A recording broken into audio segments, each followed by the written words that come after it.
하나님 은혜입니다. 여기 계신 한 분 한 분이 하나님의 보물입니다. 그리고 우리가 이 시간에 여기 있는 것이 우리의 의지가 아니라 하나님의 은혜입니다. 하나님은 쉬지 않으십니다. 그분은 계획을 가지고 계시고 그 계획을 성취하시는 분인 줄 믿습니다. 종들은 주인이 하시는 말씀에 순종하고 따라가는 자를 말합니다. 우리는 그리스도의 종이다. 바울이 나는 그리스도의 종이다 고백했듯이 우리 또한 이 시대의 성도는 그리스도의 종의 모습으로 살아가고 있습니다. 그 말은 하나님이 살아계심을 증거하는 자들이고, 증거하기 위해서는 우리의 모든 생각과 우리의 모든 마음과 모든 이 눈빛이 하나님께 향해져 있어야만이 그 음성을 우리가 들을 수 있고, 그 의미를 깨달아서 그 뜻대로 우리의 모습을 통해서 세상의 빛이 비춰지는 것입니다. 저와 여러분들의 삶이 빛의 역할을 잘 감당할 수 있기를 바랍니다. 그러기 위해서 하나님께 집중하시기를 부탁을 드립니다. 우리가 부모님의 말씀에도 집중하여 들을 때하고 이 건성으로 들을 때하고 우리 안에 전달되어지는 것이 다릅니다. 어머니 말씀하십시오 하고 집중하고 우리가 들을 때 그 어머니의 표정과 그 말투와 뉘앙스에서 이미 어머니의 마음까지 그 문장만 받아들여지는 것이 아니라 이 말씀을 하시는 그 마음까지 받을 때에 그 받은 말씀을 잘 전할 수 있으리라 믿습니다. 아멘. 벌써 하나님께서 우리 하나님 기쁨의 교회에 출애굽기 39장까지 오게 하셨어요. 제가 30주, 39주 전에 이 계획을 한 것이 아닌데 바로 부활주일 딱 전에 40장으로 마칩니다. 저는 이 말씀을 준비하면서 이 하나님의 계획하심이 정말 무한하시고 섬세하시고 세밀하게 역사하신다는 것을 누구보다 경험하고 있습니다. 이 말씀을 준비하면서 정말 이 말씀이 살아있다는 것을 느끼고 있습니다. 우리가 살 때에 말씀이 내 안에 들어오니까요, 말씀으로 세상이 보이더라는 거죠. 말씀이 내 안에 들어오니까요, 성도들의 삶이 말씀으로 보이더라는 거죠. 내 인생이 말씀으로 해석이 되더라는 거죠. 제가 오늘 찬양하는데요, 주의 보여 그러는데 믿고 나아가 주의 은혜 내가 입어 깨끗하게 되었네. 이 찬송을 막 부르는데 눈물이 나는 건요, 다른 게 아니었어요. 하나님, 제가 이 모습이네요. 하나님 저를 이 모습까지 만드셨네요. 주의 은혜에 내가 입어. 주님의 은혜가 나를 이 상황 속에서 버티게 하시네요. 주님의 은혜가 나로 이 상황 속에서 기뻐하게 하시네요. 여러분 찬송을 부르는데요, 내가 막 보이는 거예요. 하나님이 만드신 내가 보이는 거예요. 하나님이 인도하신 내가 보이는 거예요. 여러분 은혜는요, 하나님을 통해서 나를 보셔야 되는 거예요. 여러분 부족한 거 보지 마시고 하나님이 하신 일들을 보셔야 되는 거예요. 그때 너무나 감사한 거예요. 여러분의 지금 모습 얼마나 아름답습니까? 하나님의 은혜입니다. 하나님을 예배하고 있는 여러분들은 하나님의 보물입니다. 출애굽기의 시작 자체가 여러분 산파들의 목숨을 건, 어떤 생명을 건 그 산파들로 인해서 모세가 태어나고, 모세의 어머니가 생명을 걸고 모세를 돌보시고, 모세 또한 목숨을 걸고 하나님 말씀에 순종하고, 정말 이 생명의 스토리, 또한 이 생명을 걸어서 이스라엘 백성을 구원하셨듯이 그것은 뭐냐? 예수 그리스도의 생명으로 이스라엘 백성, 저와 여러분을 구원하셨다는 것을 지금 너무나 자세히 보여주고 계십니다. 우리를 얼마나 사랑하시는지를 출애굽기를 통해서 너무나 자세히 알려주고 계십니다. 여러분 그 말씀을 통해서 여러분의 인생이, 여러분의 삶이 해석되어져서 오늘 하루도 기뻐하며 넉넉하게 여유있게 하나님 의지하고 하나님 믿고 승리하시기를 주님의 이름으로 축복합니다. 아멘. 하나님은 우리를 살리러 오셨습니다. 믿으십니까? 아멘. 요한일서 4장 9절입니다. 한번 같이 읽어보겠습니다. 시작. 하나님의 사랑이 우리에게 이렇게 나타낸 바 되었으니 하나님이 자기의 독생자를 세상에 보내심은 그로 말미암아 우리를 살리려 하심이라. 아멘. 예수님이 이 땅에 오신 것은요, 우리를 살리러 오셨어요. 절대 우리가 힘들고 환경에 문이 닫혀있다고 해서 하나님께 원망할 것이 아닙니다. 왜요? 하나님은 우리를 살리시려고 독생자 예수 그리스도 이 땅에 보내신 분이세요. 우리 살리시려고 보내셨어요. 근데 그 삶이라는 것이 해석을 잘해야 됩니다. 이 땅에서의 삶이냐 아니면 하나님과의 영원한 삶이냐는 거죠. 세상에서의 삶이냐 하나님 나라에서의 삶이냐는 것이죠. 우리를 살리시는 것은 영을 살리시고 하나님과 영원히 살리시기 위해서 예수님을 보내신 줄 믿습니다. 그래서 요한복음 11장 25절 26절에 이렇게 말씀하세요. 예수께서 이르시되 나는 부활이요 생명이니 나를 믿는 자는 죽어도 살겠고 무릇 살아서 나를 믿는 자는 영원히 죽지 아니하리니 이것을 내가 믿느냐. 예수께서 이르시되 나는 부활이요 생명이니 나를 믿는 자는 죽어도 살겠고. 믿으십니까? 주님을 믿는 사람은 이 땅에서 이미 살아있다는 것이에요. 그리고 죽어도 무릇 살아서 나를 믿는 자는 영원히 죽지 아니하리니 이것을 믿느냐는 거예요. 여러분 예수님을 믿는 이유가 뭐예요? 이 땅에서 하나님의 나라 하나님의 통치 창조주 하나님이 나의 아버지로 그분을 그렇게 모시고 살아가는 거예요. 여러분 이런 거는요 소원으로 가져도 이룰 수가 없는 소원이에요. 주님이 주시지 않으면 할 수 없는 소원이에요. 우리가 노력한다고 해서 되는 일이 아닙니다. 창조주 하나님이 어떻게 인간의 몸을 입고 이 땅에 오신단 말입니까? 피조물이 그걸 원했다고? 할 수가 없는 일이에요. 전적인 하나님의 사랑입니다. 그래서 여러분 이 땅에 살아가실 때 오늘을 살아가실 때 천국을 사시길 축복합니다. 웃으셔야 돼요. 표정에서 나와야 돼요. 아파도요. 얼굴은요. 웃으시길 축복해요. 그래서 예수 안 믿는 사람들이 똑같이 이 환란 속에 이 세상에 살잖아요. 이 미국 얼마나 힘듭니까? 어느 글을 읽었는데 그런 글이 있더라고요. 남편과 아내가 교회를 갔대요. 아내는 예수를 믿으시는 분이고 남편은 교회를 안 다니시던 분인데 부탁하셔가지고 나가셨대요. 근데 그날 메시지가 복음에 대한 메시지가 막 선포가 돼서 아내가 아주 그냥 너무 좋았다는 거예요.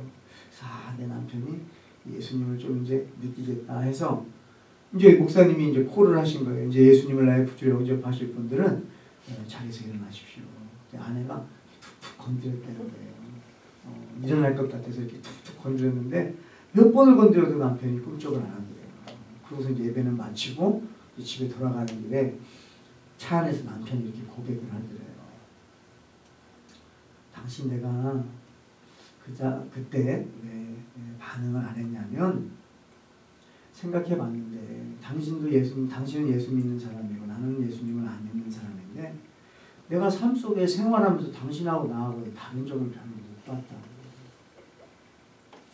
당신도 내가 하는 거 똑같이 하고 당신도 내가 좋아하는 거 좋아하고 내가 싫어하는 거 싫어하고 별다른 걸 느끼지 못해서 이 예수님을 내가 구주로 영접하고 살아가는 것이 뭐 그렇게 큰 일인가 자기 혼자 그렇게 고민했다는 글이에요. 여러분의 삶은 어떻습니까?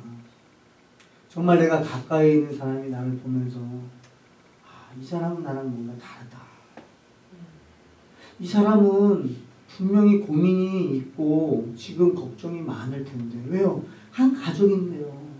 내가 고민하는 거 안 해도 고민하겠죠. 근데 같이 이렇게 고민하고 힘들 것 같은 상황 속에 아내의 얼굴 표정과 아내의 말투와 언행은 행동은 예전과 다르지 않았다는 거죠.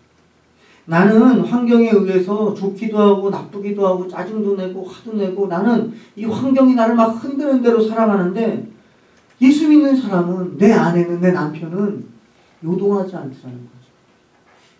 그러면서 뭘 느끼겠습니까? 이거 참 좋다. 이러고 살면 얼마나 좋을까. 그런데 나는 그게 안 되는 거예요. 내가 정말 바라는 어떤 모습이 내 아내를 통해서 예수 믿는 사람을 통해서 보여진다면 근데 그 사람이 말하기를 이 모든 것은 나도 당신과 똑같은 인간인데 내가 이럴 수 있는 것은 오직 예수 그리스도를 살아계신 예수님을 내가 믿기 때문에 그분이 나의 주인인 것을 내가 믿기 때문에 그분의 모든 계획 가운데 내 인생이 들어있다는 걸 내가 믿기 때문에 하나님을 믿기 때문에 나는 평안합니다 라고 고백하기에 그렇다면 나도 그 하나님 알고 싶습니다 라고 하고 나오지 않겠냐.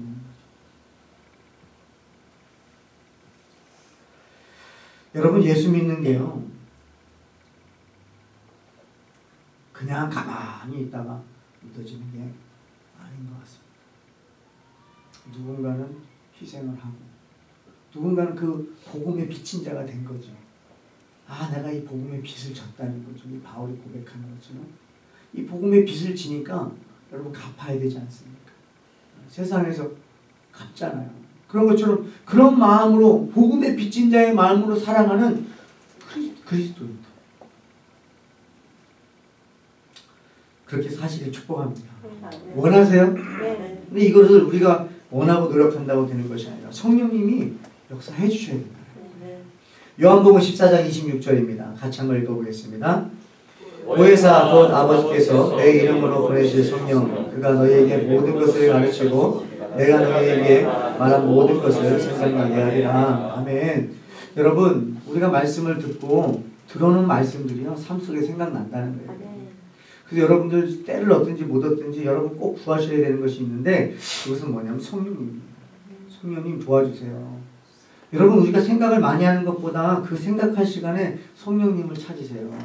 그러면 그 성령님께서 우리로 하여금 할 말도 알려주시고 행동할 것도 알려주시고 생각나게 하셔서 하나님 오늘은 제가 무엇을 해야 되나요? 그때 하나님이 알려주셔서 여러분 살아갈 수 있습니다. 하나님께서 아담과 하와를 만드시고 에덴 동산 중앙에 있는 선악을 알게 하는 나무는 먹지 말라고 말씀하셨어요. 그런데 웬일입니까? 자신의 한 번의 선택이잖아요. 한 번의 선택이 그 하와의 한 번의 선택이 아담과 하와의 한 번의 선택이 여러분 자손 대대로 미칠 영향을 몰랐을 거예요.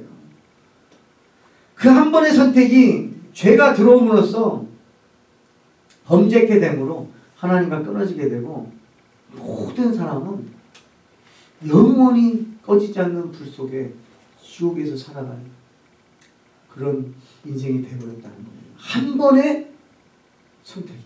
한 번의 선택. 창세기 3장 9절이에요. 여호와 하나님이 아담을 부르시며 그에게 이르시되 내가 어디 있느냐. 여러분 한 번의 선택 때문에 어떤 일이 벌어졌느냐. 한 번의 잘못된 선택이요. 하나님과 관계가 단절되면서 아담이 하나님으로부터 숨어버리는 일이 벌어졌어요. 아담이 이렇게 말합니다. 이르되 내가 동산에서 하나님의 소리를 듣고 내가 벗었으므로 두려워하며 숨었나이다.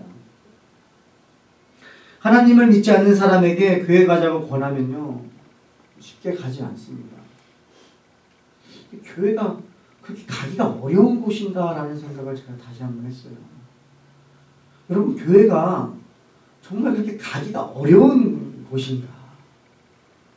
오히려요 하나님을 안 믿고 영적인 걸 모르면 교회에 한번 가는 게 그렇게 어려울까 싶은 거예요. 오히려 정말 하나님을 모르고 사탄을 모르고 영적인 걸 모르면 아내가 한번 가자고 하는 그 교회에 2시간 친구가 가자고 하는 그 교회 한두 시간 걸리는 그 교회 그렇게 가기가 어려운 것인가?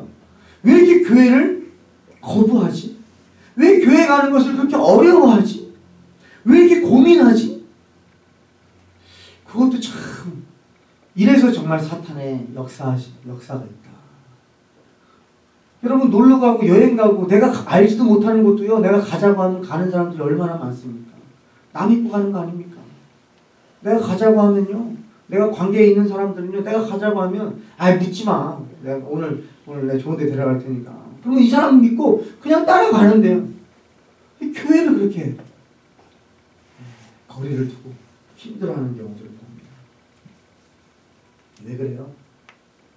성경을 통해서 보니까 이 죄 때문에 다른 이유가 없습니다. 교회를 멀리하고 하나님의 사람들을 멀리하고 예배를 멀리하는 거. 죄 때문에. 얼마든지 우리가 재미없는 영화도 한 시간 반 시작하면요 그냥 끝까지 봅니다. 아무리 재미없어도 궁금해서라도 그 시간 때우려고라도 영화를 보고 드라마를 보고 그렇게 시간을요 한두 시간 그냥 보냅니다. 근데 여러분 예배는요 뭐예요? 살아계신 하나님을 막 찬송하고요. 살아계신 하나님의 말씀이 막 선포되고요. 내가 그거를 믿어지든지 안 믿어지든지 아니 정말 말씀에 죽고 난 다음에 천국과 지옥이 있고 심판이 있다고 말씀하시고 이런 메시지를 다 알면서도 그러면 이 정도는요 여러분 우리가 드라마나 이걸 예수 안 믿는 사람들한테 하는 말이에요. 얼마든지 들을 수 있는데 이걸 못 견딘다는 거예요. 이걸 못 견뎌요. 막 하나님 말씀이 선포되는 걸 못 견뎌요. 막 죄에 대해서 얘기하는 걸 못 견뎌요. 막 오히려 못 견뎌요. 막 회개하십시오 그러면요 막 못 견뎌요. 못 견뎌요. 아니 본인한테 회개하라고 했습니까? 근데 그게 자기한테 들리는 거예요. 제가 보니까 못 견디는 건 뭐냐면 나한테 들리기 때문에 못 견디는 거예요. 그러니까 왜 못 견디느냐 또 안으로 들어가 보니까 그 안에 죄가 못 견디는 거예요. 아니 회개하라는 게 뭐가 그렇게 나쁩니까? 자녀들한테도 잘못한 게 있으면 너 용서를 구하라고 말하는 게 아버지고 어머니고 그걸 다 말하는 건데 그렇다고 한다면 살아계신 하나님이 계시다고 말하고 그 수억의 사람들이 정말 목숨 걸고 복음을 전하는 사람들이 이 세상 속에 이렇게 많은 이때에 아니 하나님이 정말 계시면 어떡하려고 그걸 못 참고 그걸 못 듣습니까? 왜 그래요? 죄 때문에. 죄가 하나님의 말씀을 거부하게 만들고 불편하게 만들어요. 그들이 죄를 범하고요. 창세기 3장 7절에 이에 그들이 눈이 밝아져 자기들의 벗은 줄을 알고 무화과 나무 잎을 엮고 치마로 삼았다. 여러분 사람이 만든 수준이 이 정도예요. 사람이 만들면 무화과 나무 잎으로 엮어서 치마를 만들었어요. 근데 여러분 하나님이 만드시면 뭐 만들어 주십니까? 창세기 3장 21절이에요. 같이 한번 읽어볼까요? 시작. 여호와 하나님이 아담과 그의 아내를 위하여 가죽 옷을 입어 입히십니다. 여러분 수준이 달라요.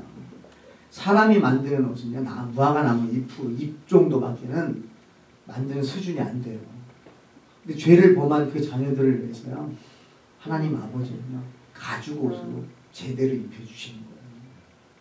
제대로 해주시는 분이세요. 아멘. 여러분 우리가 죄를 범했어도 하나님의 사랑은요 우리를 제대로 사랑해 주시는 거예요. 이게 하나님 사랑이에요. 사람의 노력으로 여러분 많은 거 다 얻어봐요. 하나님이 주시는 거에 비하면요 이렇게 아무것도 아닌 거예요. 여러분 선택해 보십시오. 무화과 나무 잎으로 만든 치마 입으시겠습니까? 하나님이 만들어 주신 가죽 옷을 입으시겠습니까? 가죽을 선택할 거예요. 이것은 우리가 하나님을 아니까 선택하는 거예요. 하나님을 모르는 사람들은 아직도 무화과 나무 잎으로 자기를 가리고 자기를 치장하고 자기를 꾸미느라 정신없어요. 네, 그게 최선이거든요. 근데 하나님을 믿고 하나님을 나의 아버지로 여기고 예수 그리스도를 나의 구주로 여기고 이제는 내가 주인이 아니라 예수 그리스도가 나의 주인입니다 고백하며 정말 고백만 하는 게 아니라 정말 예수님을 주인으로 모시고 살아가는 삶에는요 하나님이 만들어주시는 가죽 옷을 입고 살 줄 믿습니다. 이게 주님의 평안이고 이게 주님이 주시는 힘이에요. 이게 사랑이에요. 여러분 우리는 옷을 입어야 돼요. 오늘 이 본문 이제 드디어 39장에 왔는데 무슨 말씀이냐? 제사장의 옷을 이제 만드는 거예요. 28장 29장에서 제사장의 옷을 어떻게 만들어라 구체적으로 말씀하시고 이제 39장에서 이제 만드시는 거예요. 뭐예요? 제사장의 옷을 입으라는 거예요. 제사장의 옷은요 7가지로 나눠져 있어요. 사진 한번 볼까요?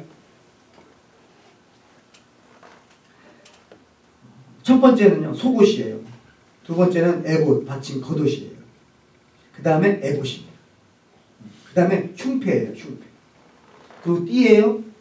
그리고 관이에요. 그리고 패예요. 7가지예요. 이것을 성도들은 잊고 살아가야 돼요. 근데 제가 39장을 계속 몇 번 반복해서 읽는데 뭐가 빠져 있어요. 28장에서 분명히 하나님께서 정말 세밀하게 말씀해 주신 그 뭔가가 빠져 있는 거예요.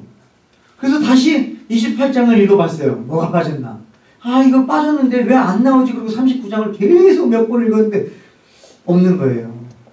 그리고 28장에 나와 있는 것을 찾았습니다. 같이 한번 읽어볼까요? 시작. 너는 우림과 둠밈을 한결 흉배 안에 넣어 아론이 여호와 앞에 들어갈 때에 그의 가슴에 붙이게 하라. 아론은 여호와 앞에서 이스라엘 자손의 흉패를 항상 그의 가슴에 붙일지니라. 아멘. 우림과 둠밈이 빠져있더라고요. 우림과 둠밈은 이 흉패의 안주머니에 들어가 있는 이 돌이라고 해요. 이거는 어떤 형상이나 자세히 나와 있지가 않습니다. 그래도 이제 사진이 있어서 한번 보여드리면 이렇게 우림과 둠밈이 있어요. 이 뜻은 뭐냐면 우림은 빛이라는 뜻이고요. 둠밈은 완전함이에요. 그러니까 완전한 빛이에요. 근데 이걸 어떻게 제사장들이 사용했냐면 이스라엘 백성들이 어떤 전쟁을 치른다든지 어떤 중요한 걸 결정할 때에 제사장이 결정하면 안 되잖아요. 그래서 이 결정할 때에 제비 뽑듯이 이 우림과 둠밈에 손을 넣어서 거기서 하나를 빼는 거죠. 그것이 바로 yes, no예요. 우림과 둠밈은 yes와 no를 알려주는 거예요. 그러니까 하나님의 백성들이 어떻게 해야 되는지 판결할 때에 이거를 사용했다는 거예요. 근데 이게 39장에서는 안 나왔다는 거예요. 단어도 안 나왔어요. 그래서 저는 39장의 메시지를 여러 가지로 설명하고 설교할 수 있겠는데 이걸 왜 빼셨을까라는 궁금증으로 깊이 들어가면서 이 말씀을 좀 나누려고 합니다. 분명히 중요한 것에도 불구하고 39장에 기록이 안 돼 있더라고요. 왜 중요합니까? 이것이 바로요 하나님의 심판이에요. 하나님이 진리예요. 변하지 않는 진리예요. 이거는요 결정이 딱 되면요 끝나는 거예요. 이거는 뭔가를 꺼냈을 때 그거는 완전한 결정이에요. 완전한 판결이고 완전한 심판이에요. 이걸 되돌릴 수가 없는 거예요. 와, 여기서 제가 깨달은 게 공이에요. 완전한 심판, 하나님의 공의. 39장에서 언급하지 않은 이 하나님의 공의가 뭘로 덮여졌냐면 이 이스라엘 백성 12지파 이 보석으로 덮어져 있는 거예요. 그래서 오늘 제목을 은혜로 덮으신 하나님의 공의예요. 이스라엘 백성들을 하나님이 보실 때 어떻게 보실까요? 이스라엘 백성들을 보실 때 하나님은 보물로 보셨다는 거예요. 그래서 12보석으로 하셨어요. 여러분 12보석으로 한 것도 너무 은혜로워요. 그냥 세상에서 가장 귀한 보석으로 12개 박지 않으시고 각기 다른 색깔과 다른 어떤 아름다움을 가지고 있는 12보석을 가슴에 박으신 거예요. 뭐예요? 여러분 한 명 한 명이요 다 보석인데 하나님은요 누가 더 귀하고 누가 덜 귀하고가 아니라 다 귀하다는 거예요. 다 빛이요 다 달라요.